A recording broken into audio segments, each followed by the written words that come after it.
男人对青梅竹马喜欢到什么程度？就连上课的时候都忍不住偷偷看着她，乃至他对女孩苦苦表白9年，才得到这来之不易的爱情。两人天天黏在一起，回家也都是常规操作。只不过这天小笑去参加社团活动，要让男主自己先回家，但是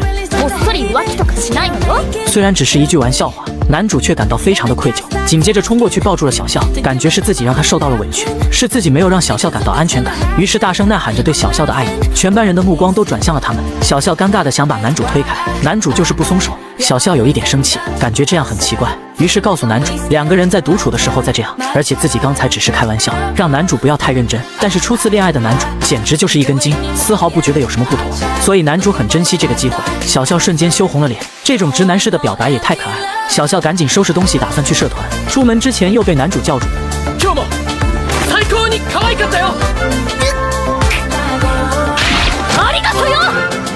男主打算在天台等着他放学，还在他感叹有女朋友的幸福时，天台的门突然被打开了，一个长相甜美的妹子走了进来，支支吾吾地向男主说话。男主此时还不明白发生了什么，直到这个妹子向他表白。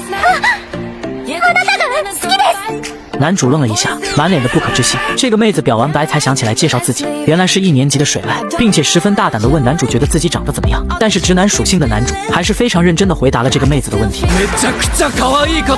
水濑开心的想要抹泪，为了这一句夸赞，这3个月来他每天都要进行4个小时的运动，还要进行各种护肤和美容，就是为了以最好的状态告白，还自学了厨艺，花了8个小时来准备便当。这琳琅满目的食物直接把男主香晕了。然而男主的第一反应就是叫水濑千万要注意身体，这可以说是死亡的回答了。但是水濑十分高兴，因为水濑觉得这是男主在关心他，于是邀请男主品尝便当。男主吃了一口之后，幸福的泪水直接从眼角流出，而且这个便当的食材还是水濑苦苦打工赚来的钱。真诚的水濑感动到了男主，男主边哭边吃。水濑柔柔弱弱地问男主自己有没有魅力，男主从座位上蹦起来，摁住他的肩膀，告诉他非常有魅力。水濑趁机再次表白，问男主要不要和自己交往。此话一出，男主脑海中突然浮现了小笑的身影。水濑看着愣住的男主，伤心地问他自己不可以吗？男主本想再挣扎一下，就告诉水濑自己已经有了女朋友。虽然水濑哭着有些伤心欲绝，但是他并没有放弃，临走前告诉男主自己还会来表白的。男主一把拉住水濑的手，告诉水濑自己很喜欢小笑，但也不想错过水濑。没有办法抉择的他，